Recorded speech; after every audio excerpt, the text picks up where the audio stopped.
Hello everyone, welcome back to my YouTube channel Vande Mataram 2.0 में। तो आज की सीरीज में हम कवर करने वाले हैं क्वेश्चन नंबर आपका प्रैक्टिस सेट नंबर 14 यानी 14 नंबर का हम प्रैक्टिस सेट कवर करने वाले हैं। तो चलिए बिना किसी देरी के स्टार्ट करते हैं। क्वेश्चन नंबर आपका फर्स्ट है कि श्रीमद्भागवत के आपके रचयिता किस नाम से यानी कौन है? तो वेद व्यास जी हैं श्रीमद्भागवत के रचयिता, यानी पहले का ऑप्शन बी आपका राइट आंसर हो जाएगा। उसके बाद दूसरे नंबर का आपका क्वेश्चन होगा कि विश्व की एक सर्वप्रसिद्ध कहानी द लास्ट चाइल्ड के लेखक आपके कौन है? तो मुल्क राज आनंद यानी मुल्क राज आनंद के द्वारा लिखी गई कौन सी कहानी है? तो द लॉस्ट चाइल्ड यानी खोया हुआ बच्चा, तो मुल्क राज आनंद द्वारा लिखी गई आपकी ये कहानी। उसके बाद क्वेश्चन नंबर थर्ड है समान काम के लिए समान वेतन भारतीय संविधान में सुनिश्चित किया गया एक क्या है?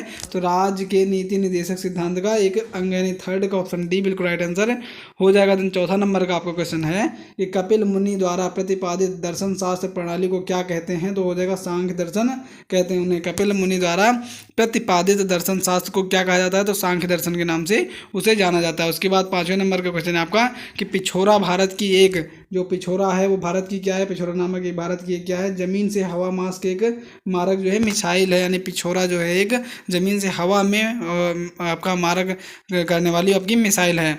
उसके बाद भारत में राष्ट्रीय आय का जो आकलन तैयार कौन करता है? तो भारत में जो राष्ट्रीय आय का जो आकलन है वो कौन तैयार करता है? आपका केंद्रीय सांख्यिकीय गठन उसे तैयार करते हैं। सिक्स का ऑप्शन डी बिल्कुल राइट आंसर हो जाएगा। उसके बाद सातवें नंबर का आपका क्वेश्चन है कि विश्व एड्स दिवस आपका कब मनाया जाता है? तो 1 दिसंबर को आपका विश्व एड्स दिवस मनाया जाता है। क्वेश्चन 7 का आपका ऑप्शन ए बिल्कुल राइट आंसर हो जाएगा। देन 8 नंबर का क्वेश्चन है कि आर्थिक शोषण का सिद्धांत जो है किसने प्रतिपादित किया था? तो आर्थिक शोषण का जो सिद्धांत है वो किसने प्रतिपादित किया था? तो ऑप्शन डी यानी दादा भाई नौरोजी ने इसे प्रतिपादित किया था। और दादा भाई नौरोजी को किस नाम से जाना जाता है? तो ग्रेट ओल्ड मैन के नाम से जाना जाता है। उसके बाद 9th नंबर का आपका क्वेश्चन है कि शास्त्रीय संगीत का प्रमुख स्रोत नाट्यशास्त्र किसकी देन है? तो शास्त्रीय संगीत का जो प्रमुख स्रोत है नाट्यशास्त्र किसकी देन है? तो भारत मुनि की देन है। 9th का ऑप्शन बी बिल्कुल राइट आंसर हो जाएगा। उसके बाद 10वें नंबर का आपका क्वेश्चन है कि संवर्धित यूरेनियम होता है। संवर्धित यूरेनियम आपका क्या होता है, किसे कहते हैं? तो प्राकृतिक यूरेनियम जिसमें रेडियो धर्मी U-235 आइसोटोप क्या हो गया? आपके समस्थानिक यानी जिनका जो परमाणु संख्या वो तो सेम है लेकिन परमाणु भार अलग अलग होते हैं, आपके आइसोटोप कहलाते हैं। तो संवर्धित यूरेनियम आपका कौन सा होता है? तो प्राकृतिक यूरेनियम जिसमें रेडियो धर्मी U-235 आइसोटोप का घटक कृत्रिम रूप से बढ़ाया जाता है। उसके बाद 11th नंबर का आपका क्वेश्चन है कि कौटिल्य जो है अर्थशास्त्र के लेखक का नाम क्या था? तो कौटिल्य जो अर्थशास्त्र के लेखक हैं उनका एक नाम कौटिल्य था, एक नाम विष्णुगुप्त और एक नाम का आपका चाणक्य हुआ करता था। उसके बाद 12th नंबर 12वें नंबर का आपका क्वेश्चन है कि राष्ट्रीय शासन में राज्य का प्रमुख शासन संचालक कौन होता है? तो आपका कौन हो जाएगा? वो राज्यपाल होते हैं। उसके बाद 13 नंबर का क्वेश्चन है आपका, यहाँ पे सही पॉइंट को बताना है कि कौन कौन से आपके पॉइंट सही हैं, कौन कौन से गलत हैं। तो भारत में जोतों का औसत आकार घटने का क्या कारण है? तो आपका क्या हो जाएगा? उत्तराधार का नियम या चकबंदी या कृषि का नियंत्रीकरण हो जाएगा या भूस्वामी की ललक। तो यहाँ पे पहला और फोर्थ ऑप्शन राइट हो जाएगा और आपकी जो हो जाएंगे वो गलत हो जाएंगे, बाकी के जो दूसरा और तीसरा गलत हो जाएगा, पहला और चौथा आपका राइट आंसर हो जाएगा। 13th का ऑप्शन सी बिल्कुल राइट आंसर हो जाएगा। उसका 14 नंबर का आपका क्वेश्चन है कि राष्ट्रपति शासन किसी भी परिस्थिति में 1 वर्ष से अधिक लागू नहीं हो सकता परंतु अवधि 3 वर्ष तक बढ़ाई जा सकती है। ये आपका क्या है? तो चुनाव आयोग घोषणा करे कि परिस्थिति चुनाव योग्य नहीं है। तो ऑप्शन सी यहाँ पे 14 नंबर का राइट आंसर हो जाएगा। उसके बाद 15 नंबर का आपका क्वेश्चन है कि शिक्षा की 10+2+3 प्रणाली का विचार जो सर्वप्रथम किस कमीशन ने प्रस्तुत किया? तो आपका जो शिक्षा प्रणाली आपकी आई है कि 10+2+3 प्रणाली का जो विचार है सर्वप्रथम किसने या किस कमीशन ने प्रस्तुत किया था? तो आपके कोठारी कमीशन ने उसे प्रस्तुत किया था। अब ये शिक्षा की 10+2+3 प्रणाली क्या होगी? यानी जो आपका पहले 10th पे हाई स्कूल का एक बोर्ड होगा, जो बोर्ड का एग्जाम होगा हाई स्कूल पे होगा, उसके बाद 12th में होगा, उसके बाद आपका जो फाइनल ईयर होगा आपका ग्रेजुएशन कंप्लीट होगा वो 3 साल में कंप्लीट होगा। ये किस कमीशन के तहत आया था? तो आपको कोठारी कमीशन के तहत इसे लाया गया था। उसके बाद 16वें नंबर का आपका क्वेश्चन है कि अशोक के विश्व महान सम्राटों में श्रेष्ठ इसलिए माना जाता है क्योंकि यानी अशोक को जो है विश्व के महान सम्राटों में श्रेष्ठ इसलिए माना जाता है क्योंकि उसने नैतिकता के उच्चतम आदर्श द्वारा शासन किया था, यानी नैतिकता के उच्चतम शासन द्वारा शासन किया था। तो 16 का ऑप्शन बी बिल्कुल राइट आंसर हो जाएगा। उसके बाद 17 नंबर का आपका क्वेश्चन है कि काले धन का क्या अर्थ है, यानी काले धन का अर्थ क्या है। तो काले धन का अर्थ है कि धन जिस पर वंचन किया गया हो, यानी धन जिस पर वंचन किया गया हो वो आपका काले धन की श्रेणी में आता है। तो 17 का ऑप्शन डी बिल्कुल राइट आंसर हो जाएगा। उसके बाद 18 नंबर का आपको क्वेश्चन है कि ब्याज दर नीति किसका अंग है। तो ब्याज दर नीति किसका अंग है, तो मौद्रिक नीति का अंग है आपकी ब्याज दर नीति। उसके बाद 19 नंबर का क्वेश्चन है कि कॉलम फर्स्ट का कॉलम सेकंड से आपका मिलान करवाना है कि उत्तर रेलवे कहाँ, इसका हेडक्वार्टर कहाँ पे है, पश्चिमी रेलवे, मध्य रेलवे, दक्षिणी मध्य रेलवे, इन सबका हेडक्वार्टर्स आपका कहाँ पे सिचुएटेड है। तो आपका उत्तर रेलवे का जो हेडक्वार्टर हो जाएगा वो कहाँ पे हो जाएगा, दिल्ली। और उसके बाद पश्चिमी रेलवे का हेडक्वार्टर हो जाएगा आपका मुंबई, या नहीं इसका हो जाएगा तीसरा, यानी मुंबई में हो जाएगा। यानी ए का हो जाएगा फोर्थ, उत्तर रेलवे का दिल्ली हो जाएगा, और बी का हो जाएगा मुंबई में हो जाएगा पश्चिमी रेलवे का। उसके बाद जो सी मध्य रेलवे है इसका कौन सा हो जाएगा, तो मुंबई, इसका भी हो जाएगा वीटी।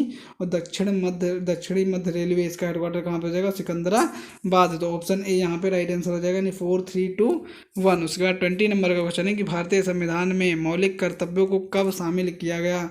भारतीय संविधान में मौलिक कर्तव्यों को कब शामिल किया गया, तो वर्ष 1976 1976 में आपके मौलिक कर्तव्यों को भारतीय संविधान में शामिल किया गया था। उसके बाद 21 नंबर का क्वेश्चन है कि जिंक के मेल से किस धातु का निर्माण होता है। तो जिंक के मेल से आपका किस धातु का निर्माण होता है, तो वो हो जाएगा कौन सा, या पहले का दूसरा, यानी 4 पॉइंट दिए गए हैं, कौन कौन सा आपको सही है बताना है।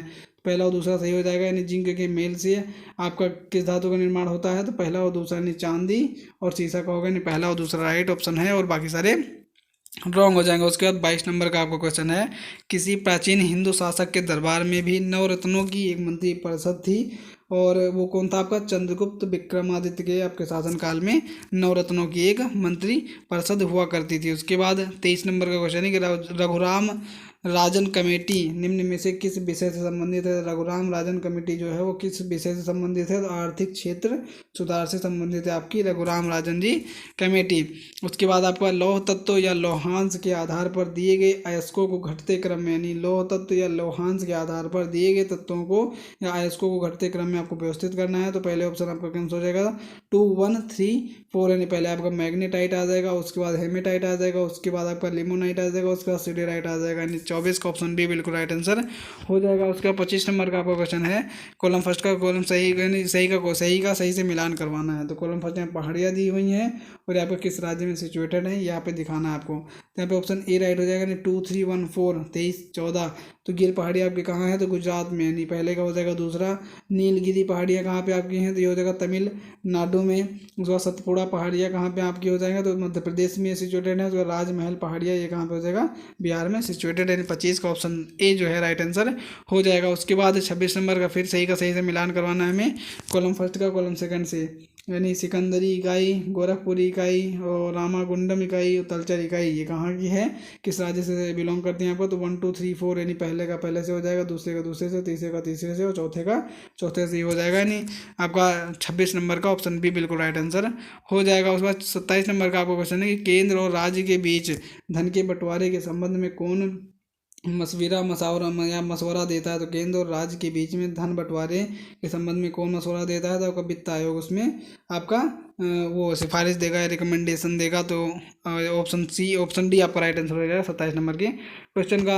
उसका 28 नंबर का आपका क्वेश्चन है कि भारत में अधिकतम विद्युत शक्ति किससे प्राप्त होती है। तो भारत में जो अधिकतम विद्युत शक्ति किससे प्राप्त होती है, तो हो जाएगा ताप विद्युत से आपकी अधिकतम विद्युत शक्ति प्राप्त होती है, यानी 28 का ऑप्शन ए बिल्कुल राइट आंसर हो जाएगा। उसका 29 नंबर का क्वेश्चन है कि कोलार स्वर्ण खदानें जो है, कोलार स्वर्ण खदानें किस राज्य में सिचुएटेड हैं, तो आपका कौन सा हो जाएगा, कर्नाटक, यानी कोलार गोल्ड फील्ड जो आपकी मूवी भी बनी है KGF, तो उसका फुल फॉर्म भी क्या है, तो कोलार गोल्ड फील्ड, तो आपकी कर्नाटका में सिचुएटेड है। उसके बाद 30 नंबर का आपका क्वेश्चन है कि मानव जाति के लिए ओजोन महत्वपूर्ण है, क्योंकि यह, तो मानव जाति के लिए आपके ओजोन महत्वपूर्ण है क्योंकि यह अल्ट्रावायलेट किरणों से रक्षा कवच प्रदान करती है, यानी जो सूर्य से अल्ट्रावायलेट रेज आती हैं जो ह्यूमन बींग के लिए आपका हानिकारक है वो उनसे हमें बचाती है, इसलिए ओजोन महत्वपूर्ण जो है इंसानों के लिए आपका वो लाभदायक है। फायदेमंद। इसके बाद 31 यानी 31 नंबर का आपका क्वेश्चन है कि लाल रक्त कणों का निर्माण किसमें होता है, तो अस्थि मज्जा में होता है लाल रक्त कणों का निर्माण। 31 का ऑप्शन बी बिल्कुल राइट आंसर हो जाएगा। उसके बाद 32 यानी 32 नंबर का क्वेश्चन है, भारत में वैधानिक संप्रभुता किसमें निहित होती है, तो हो जाएगा लोकसभा में वो निहित होते हैं। 32 का ऑप्शन सी बिल्कुल राइट आंसर हो जाएगा। उसके बाद 33 यानी 33 नंबर का क्वेश्चन है कि मुसलमानों का पवित्र शहर मक्का आपके किस देश में स्थित है, तो हो जाएगा सऊदी अरब में आपका वो सिचुएटेड, यानी 33 का ऑप्शन डी बिल्कुल राइट आंसर हो जाएगा। उसके बाद 34 नंबर का आपका क्वेश्चन है गेहूं की फसल को सबसे अधिक हानि पहुंचाने वाली बीमारी आपकी कौन सी है, तो गेहूं की फसल को सबसे अधिक हानि पहुंचाने वाली आपकी बीमारी कौन सी है, तो ढीला स्मट उसकी सबसे खास बीमारी है, यानी 34 का ऑप्शन सी बिल्कुल राइट आंसर हो जाएगा। उसका 35 नंबर का आपका क्वेश्चन है कि निम्नलिखित में कौन एक तना नहीं है, तो मूली जो है एक तना नहीं है, और ये आपका जड़ में आ जाएगा, तो मूली तना नहीं है। उसके बाद 36 का आपका क्वेश्चन है यांत्रिक तरंग की गति में कणों का अधिकतम स्थान विचलन को क्या कहते हैं, क्या कहा जाता है, तो उसे क्या कहा जाता है, विस्तार के नाम से जाना जाता है। उसके बाद 37 नंबर का क्वेश्चन है कि 42 डिग्री तापमान फ़ारेनहाइट में कितना होगा, तो आपका हो जाएगा 107.6 डिग्री फ़ारेनहाइट। आपका इसका फॉर्मूला भी होता है C/5 is equal to F-32/9। इस फॉर्मूले से हम यहाँ पे डिग्री सेल्सियस दिया हुआ, तो डिग्री सेल्सियस यहाँ पे पुटअप कर देंगे। उसके बाद यहाँ से हम फ़ारेनहाइट में आपका डिग्री फ़ारेनहाइट निकाल लेंगे।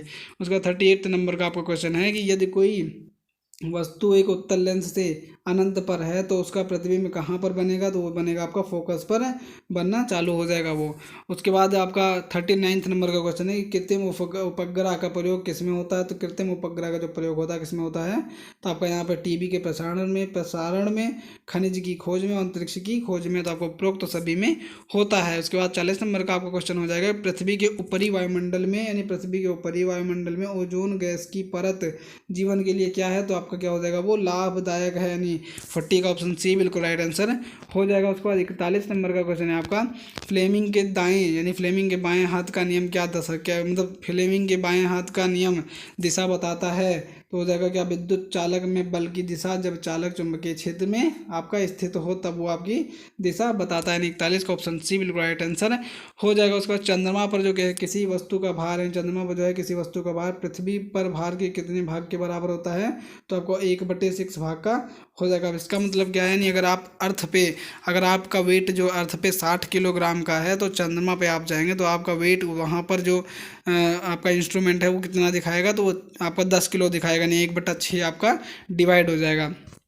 उसके बाद 43 नंबर का आपका क्वेश्चन है कि राष्ट्रीय किसान आयोग का मुख्यालय कहाँ स्थित है, तो राष्ट्रीय किसान आयोग का मुख्यालय आपका कहाँ पर सिचुएटेड है, तो वो आपका हो जाएगा नई दिल्ली में सिचुएटेड है। उसके बाद 44 नंबर का क्वेश्चन है कि निम्नलिखित में से किस परमाणु की नाभि में न्यूट्रॉन नहीं होता है, तो हाइड्रोजन परमाणु की नाभि में जो होता है न्यूट्रॉन नहीं होता है। उसके बाद 45 नंबर का क्वेश्चन है कि एलपीजी का जो मुख्य घटक वो कौन सा है, तो एलपीजी का जो मुख्य घटक है वो क्या है, तो ब्यूटेन, यानी जो आपकी सिलेंडर गैस होता है उसमें कौन सी गैस भरी होती है, तो ब्यूटेन गैस भरी होती है जो एयर से हल्की होती है।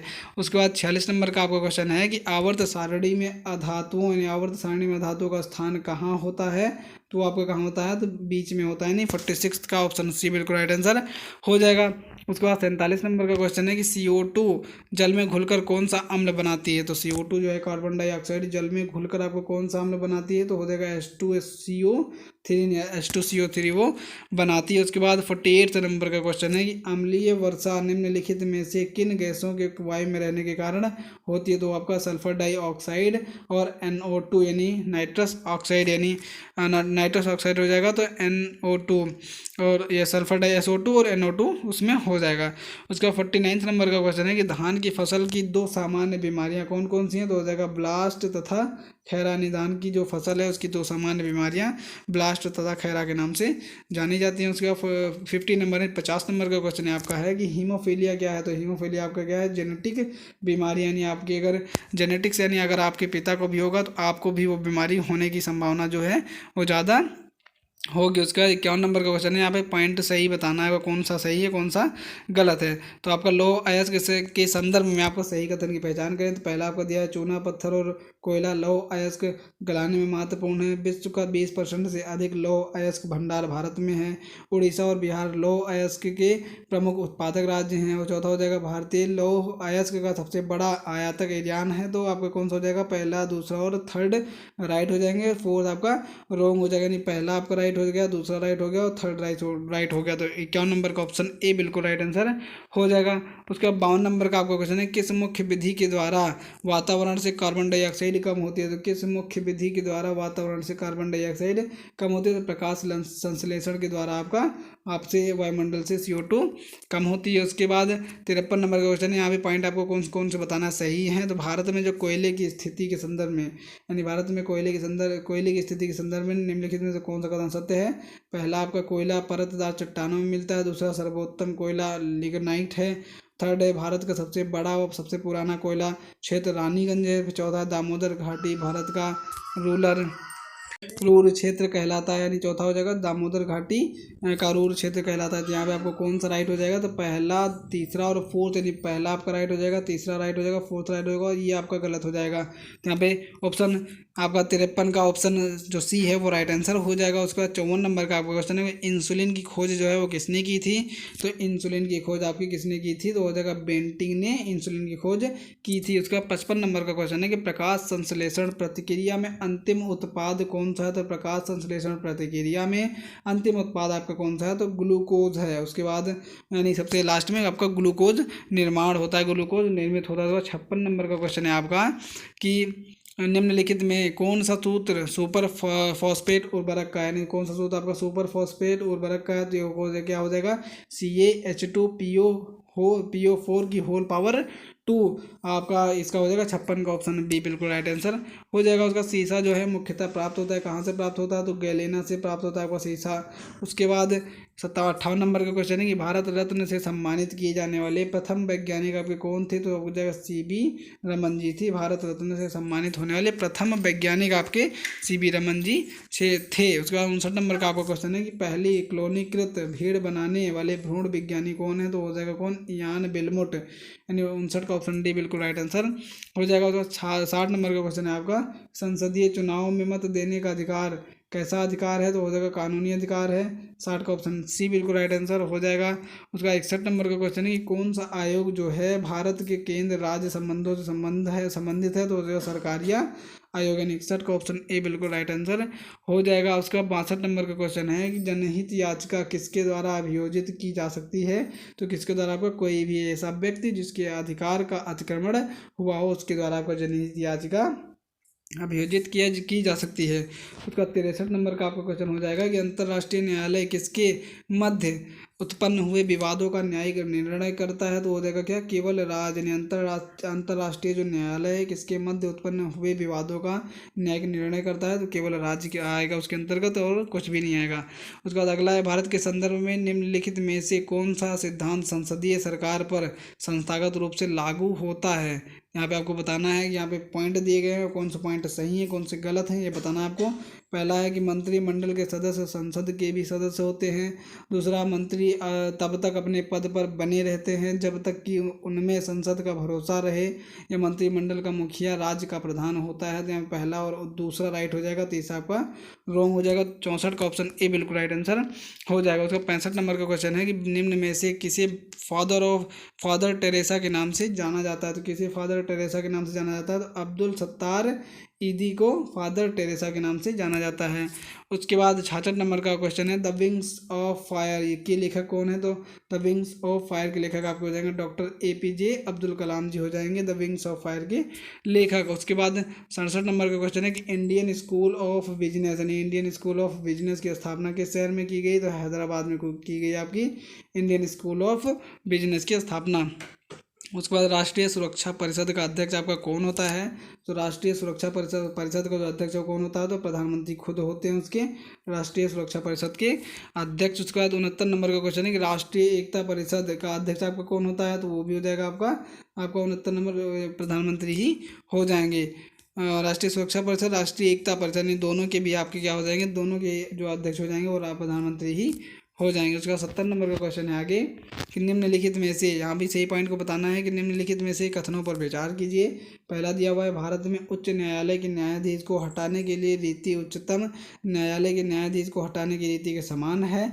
उसका दूसरा दिया गया है, उच्च न्यायालय का कोई स्थायी न्यायाधीश अपने पद से सेवानिवृत्ति के पश्चात भारत में किसी भी न्यायालय या किसी प्राधिकारी के समक्ष अभिवचन नहीं कर सकता।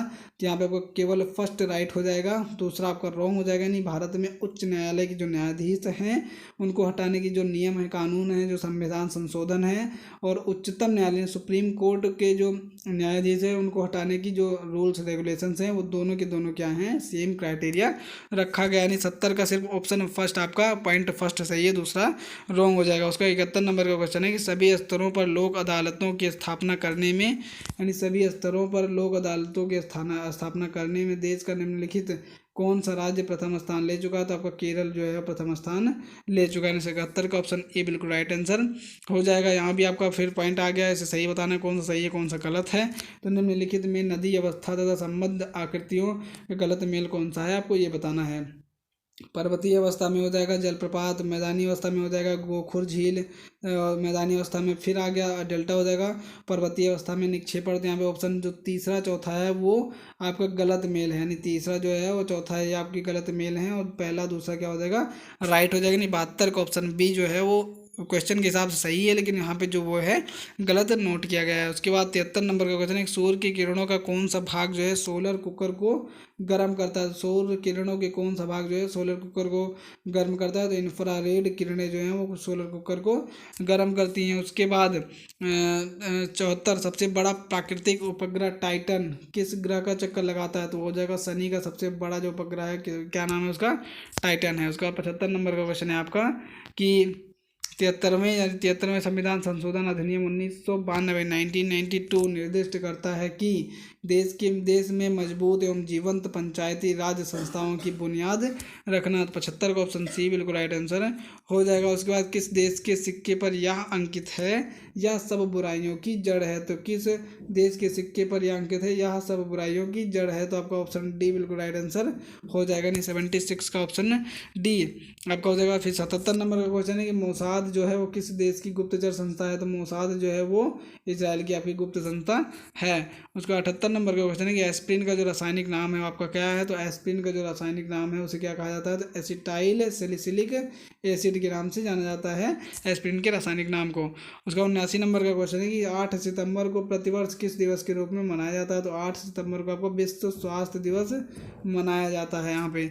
उसके बाद 80 नंबर का आपका क्वेश्चन हो जाएगा कि दुर्गापुर स्टील प्लांट की स्थापना किस देश के सहयोग से हुई थी। तो दुर्गापुर स्टील प्लांट की स्थापना किस देश के सहयोग से, तो ब्रिटेन के सहयोग से हुई थी इंडिया में। उसके बाद डूरंड रेखा किन दो देशों को पृथक करती है। तो डूरंड रेखा जो आपके पाकिस्तान और अफगानिस्तान को एक दूसरे से अलग करती है।